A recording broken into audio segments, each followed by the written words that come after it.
Coming up on the HR Big Meat podcast.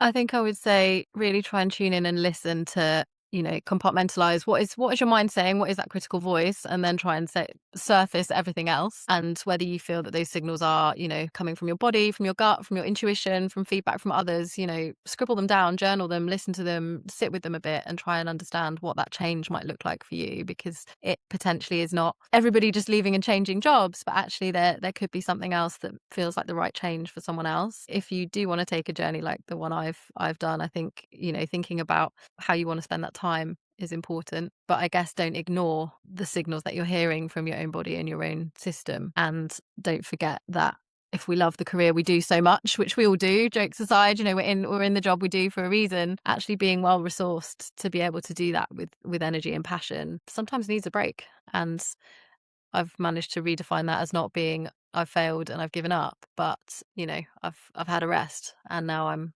potentially ready to go again. Welcome to the HR Big Meat podcast. This is the place where we amplify the voices of women in HR and have honest conversations about what it really means to work in this profession, so that nobody has to internalise the idea that they are the problem. We are all about you having sustainable impact without compromise, so expect real stories, just a smattering of swear words, and a few uncomfortable truths. Oh, and everything that you'd hope from something that is proudly not like normal HR.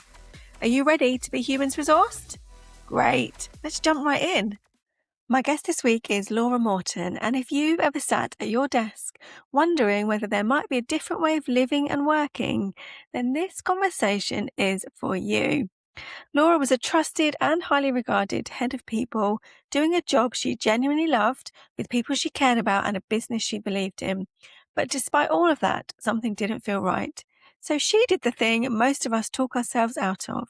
She left without another job to go to and chose to trust herself enough to figure out what came next. In this episode, we talk about listening to the signals we're so good at ignoring, what happens when your identity becomes wrapped up in your work, and why sometimes the bravest thing you can do isn't push harder, it's give yourself permission to pause. Everyone, this is Laura. So, Laura has got such a cool story, and I wanted to invite her on because she has done the thing that most of us feel like is impossible for us to do, which is essentially run away. Run away from HR life. It's far more complex than that. And it's not really running away, actually. I don't think you run away, actually, Laura. I think what you've done is consciously chosen a different way for yourself. And I think that is a really brave thing to do. And that's why I wanted you to come and share your story, because so many of us feel trapped and that we don't have options. So what led you to step away from your role as head of HR without another job lined up? I guess first thing is we've all probably had moments like that where you just think I could just jack this in, and it's not just the job, and maybe it's a moment with the kids, maybe it's in relationships. I don't know, there's something sometimes in you that says something doesn't feel right and something needs to change. And a lot of the time that doesn't lead to quitting your job without a job to go to. And I was very fortunate in that I didn't turn up one day, have a bad day and walk out. I was able to really have some great conversations to get myself the space that I needed at the time. So I guess what I'm not here saying today is, if you're having a tough day, just do what I did and go and take a big old break from HR life. But I actually think maybe what I'm sharing is there's a few different ways that I could have listened to myself before I got to that point that would have been helpful. I also recognise that I'm very fortunate. There was a few things that converged, I think, in my home life and my working life where I was feeling quite a lot of grief, quite a lot of stress. I had a demanding and energetic job that needed a lot from me, and I wanted to be giving my best to it, but actually I had a lot happening for me on the home side. And I was fortunate to be able financially to take some time off. So I guess what I also don't want anyone to hear from this story is, hey, if I can't financially just jack in my job for a while, I still think there's answers. I still think there's solutions. And I still think there's ways to give yourself a bit of space. But for me, that space has been just over 6 months of time out, which has been really important. 6 months, that's gone really, really quickly. I'm actually minimizing it as we do as women. It's actually nearly 8 months, but it kind of sounds better if I say 6. But yeah, somewhere between 6 and 8, guys. I've not been working. Uh, but I guess how I felt was, and quite a few of you I think shared some of my posts from LinkedIn at the time. I've worked my arse off since I was about 16. I was working when I was still in school. I was working full time when I was doing my A levels, and I just worked as we all do.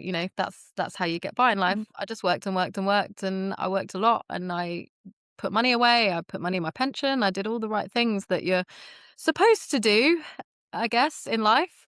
And actually, I'd been doing that for 20 odd years. I was like, oh, do I have to wait until I retire to take a break? Maybe something should be different. And how did you get to that? How did you get to that point? Hmm. Um, I think there was a few things. I think obviously a bit of a shameless plug for your coaching skills. We met. I think having a coach, any coach is available, not just this one. But having a coach really helped me to surface some of the things that I was feeling at the time in a way that was really non-judgmental, and specifically not as judgmental probably as the voice inside my head. I think having someone in the HR industry who kind of knew what I was facing, as well as perhaps wrestling with the emotional side of some stuff going on at home, was just really useful to have that sounding board. Um, Mm. to really start to think about what was important to me.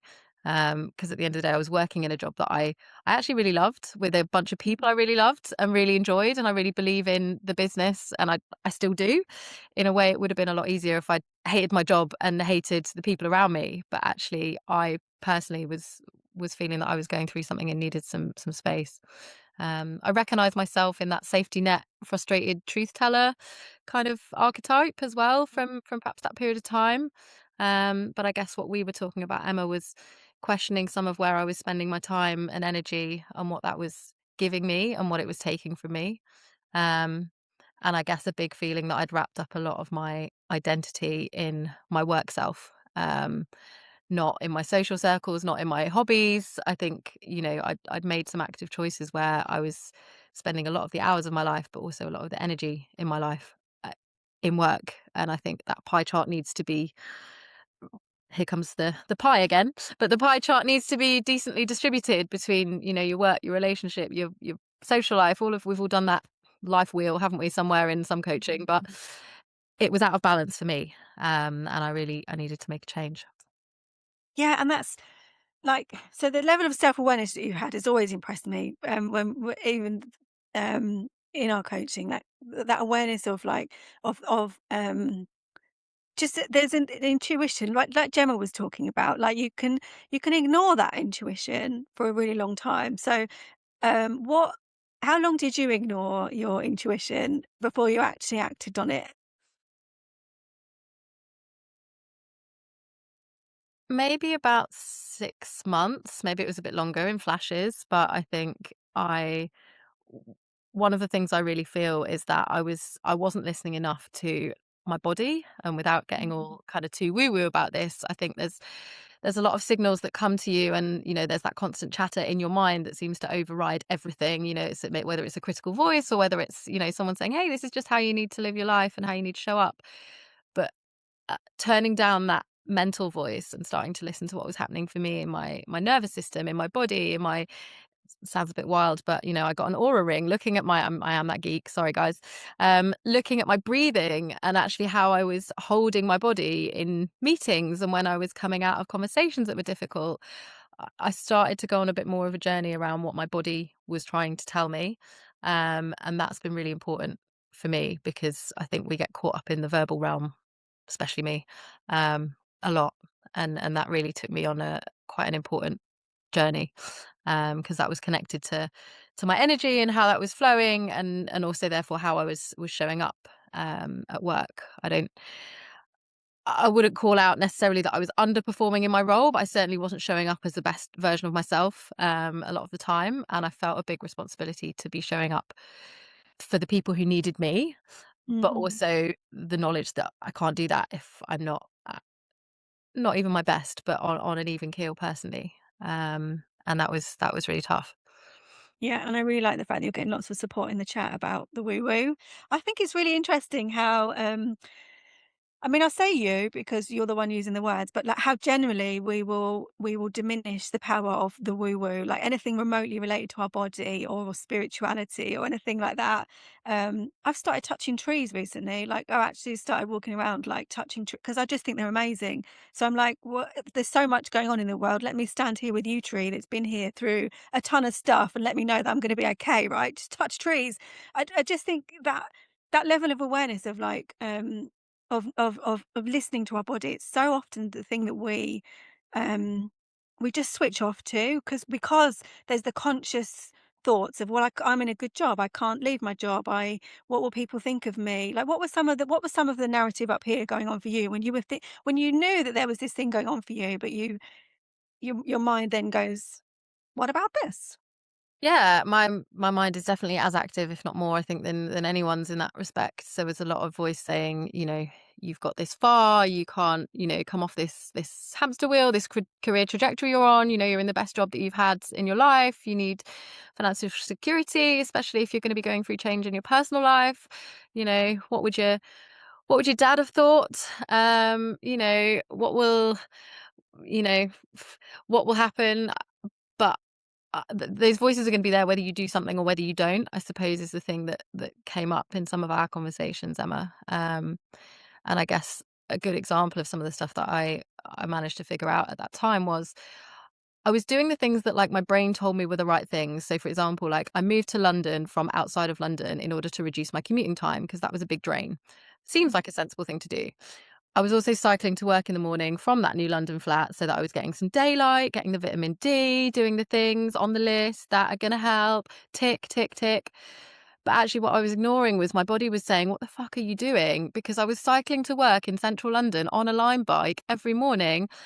And I was absolutely wrecked by the time I even arrived at work. And you wouldn't have known that. But I Mm. started to realize that in my system, in my body, in my breath, in my jitters, potentially, I was an overactivated human, and at the end of the day, we're all, again, without going down too hard down the conscious route, we're all human animals in some way. And what I'd also done is isolated myself by moving into central London from connections from like a previous home life, and that sense of like connecting with other people was also missing for me. Mm. So in that respect, it felt like I was trying to make steps forward, but they were actually perhaps some own goals in the wrong direction. So that's Yeah. kind of where I got to. What was in my head there as you were talking was like you talked about it. We prioritize so much other people and doing things for other people, and then actually, how connected are we really to them? Like when we're giving so much of ourselves for a job, how connected are we to the people that we work with? It's not often that they're coming to us going, "Are you all right with that thing that you just dealt with?" Like, um, that sense of connection. I mean, touch a tree, it's much nice. I've seen all the comments in the chat about trees.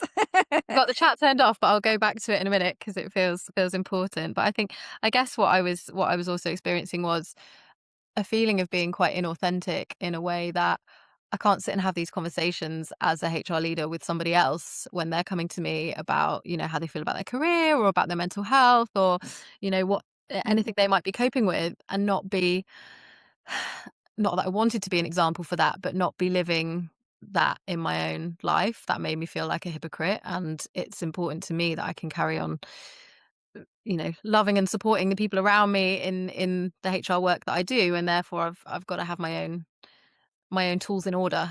And for me, taking a break was the way to do that. I think what I could have done perhaps at the time, rather than taking a whole out break from work, was, think about going part time, think about making some changes in my role responsibilities. Looking at, a different role, but in a hybrid way, rather than being in a city that was activating my nervous system. Like I think there were ways to make a change. Going back to that point of, be brave, but you don't have to quit your whole job over it.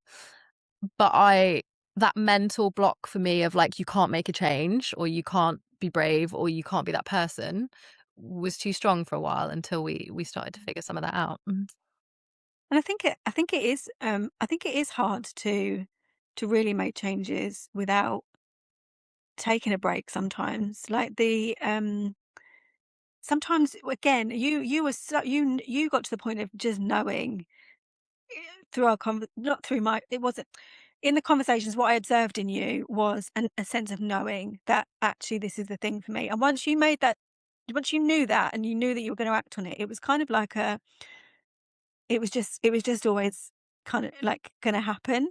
Um, And and I that's ignored making me that feel. knowing, didn't I? I think we reflected on it afterwards, but it's a bit like, I don't know, you know that you're in the wrong relationship, or you're dating someone and it's not quite right, and it's kind of like you think you know, but you carry on. Maybe this is the wrong analogy, I don't know, taking myself down a rabbit hole here, but you know, in outside of your work life, I think it's sometimes easier to listen to your intuition because it feels like it's it's your life, it's your stuff. Whereas maybe for me, when it was about work, it felt like I should be more, I don't know, more logical, more in my head about that decision, and actually trying to listen to the other sources of voice inside me, and also the feedback of people around me, friends and people who were saying to me like, "Hey, you don't seem yourself."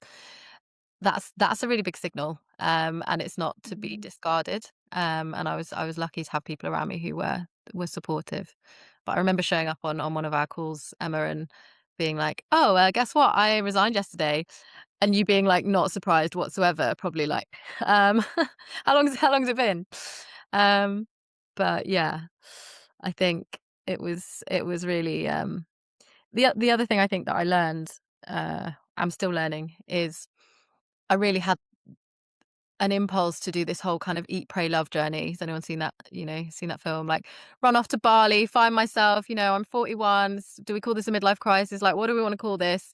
I need some space, and I'm going to go and find her on the other side of the world. And actually, my body also wasn't pulling me to do that. Like, I have got an adventurous spirit, but actually, what I felt like I needed was a bit of space to breathe. I needed some time to sleep it off. I needed to be bored. I needed to mm, quiet the noise around me so that I could be at home in myself here at home before I'm just like running off around the world, because I think that also would have perhaps depleted me a little bit if I'd yeah. if I'd done that too straight away. Not that I haven't done anything. I've done quite a few things. I've done some volunteering at yoga retreats. I've been out to Germany to help with a meditation retreat. I've got some wonderful friends out there. But I guess I've dipped my toes into things that are also helpful for my nervous system whilst meeting people and exploring the world a bit, as opposed to just like running off and partying partying the time away, because I've really felt like I needed that reset for my body, and it's by no means complete, I guess, as well, is the important thing to say. I manage quite a lot of anxiety in the mornings at the moment, even still. And some of that comes from living with the unknown of what's going to Mm, happen next. Where might I be living? Where might I be working? What people are going to come in and out of my life? Um, but being open-minded to different experiences and opportunities has dropped into my life people that have been supportive. So, I woke up at 6:45 this morning, and there was a WhatsApp message from a little WhatsApp group that I'm part of called the Dance Temple. And every morning somebody at 7 o'clock hosts exactly like we were just doing here, bit of a shake and a dance for 15 minutes, and just wakes up the body and feels a bit more connected to other human beings. And I did that this morning, and it's the first time I've done it for ages. And actually I felt really connected to others ahead of something that potentially could be quite stressful today, speaking to you lot. mm. Um, Turns out it's not too bad. Um, They're all but right, aren't they? point is, like, that's those ups and downs and those anxieties and those struggles are still gonna be there through life in general, but having had a bit of a rest and a reset, I can hear myself better, and I can listen to what I need better, and I can imagine going back into work shortly, spoiler, um, that I'm gonna be able to be better resourced to hear some of those things and to kind of advocate for my needs a bit better. Yeah.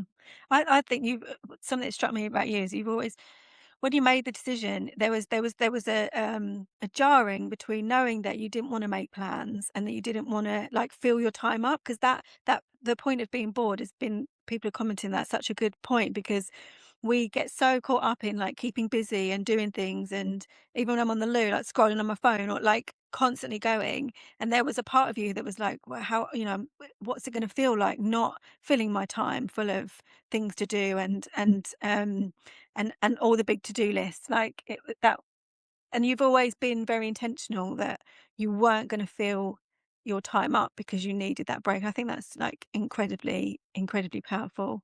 So you're 8 months in now to having made this decision and to having had all the experiences that have come as a result. And there are people resonating with your story, and there will be some people who are in that place of making the decision about what they want. Do they want to leave? Is leaving without something to go to an option for them?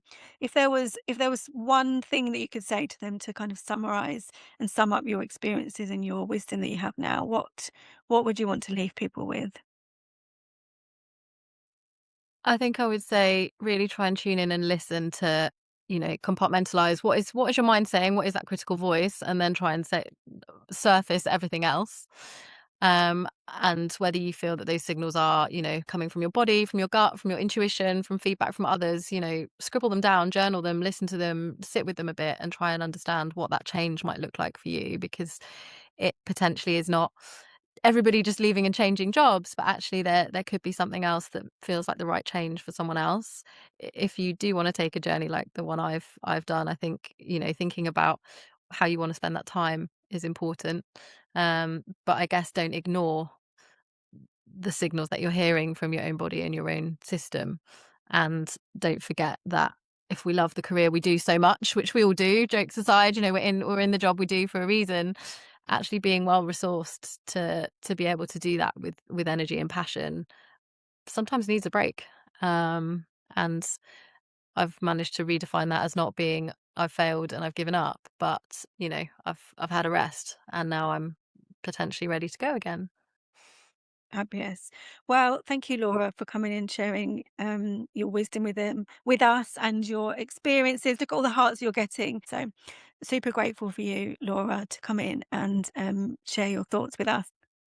Now, let's make this mean something. I actually wasn't joking when I said that I've started to touch trees recently. And that you can have whatever opinion you want of me when I say that, but there's something in it for me. You know, when you've seen like really, really big trees in a field and they've got branches that just go on for like ever and this massive, huge, thick trunk. I just think to myself, that tree has stood there through however many years of people, generations before me. And it'll probably still be there long after me. There's something that we touch on this episode that I haven't really quite scratched the surface of, which is the woo woo, the listening to your body, the connection with your energy, touching trees, being outside in nature. What that represents for me is a connection with something that's bigger than ourselves. So me touching a tree isn't about really, oh, let me feel the bark.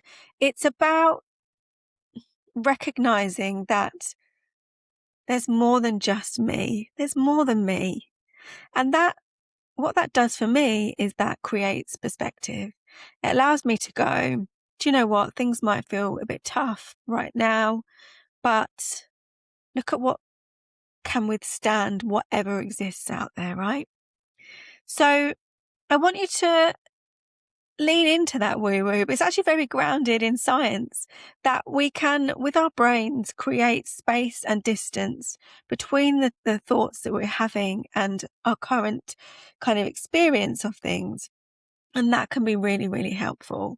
So anytime that you're thinking about something that's concerning you or worrying you, or you don't know how it's going to play out, you can do it one of two ways. You can either take yourself upwards and imagine yourself floating high above this situation, high above the thing that's concerning you right now. And you can look down and you can see, look how small everything looks when I'm up here. How different is my perspective when I've created distance in that way. Or you can take your thinking out 5 years, however long into the future. 5 years is a good place to start. That's what came out.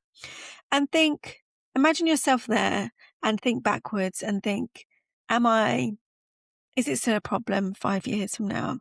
That can be a really, really good way of tapping into that notion that there's just something more happening, something bigger going on than the here and now that you are currently experiencing. If you have enjoyed this episode, can I ask you a favour? Please, could you interact, like, leave a review, share it with your friends, do whatever you can to help get this in front of other women in HR who might need to hear the stories that we're sharing. Thank you. I appreciate you.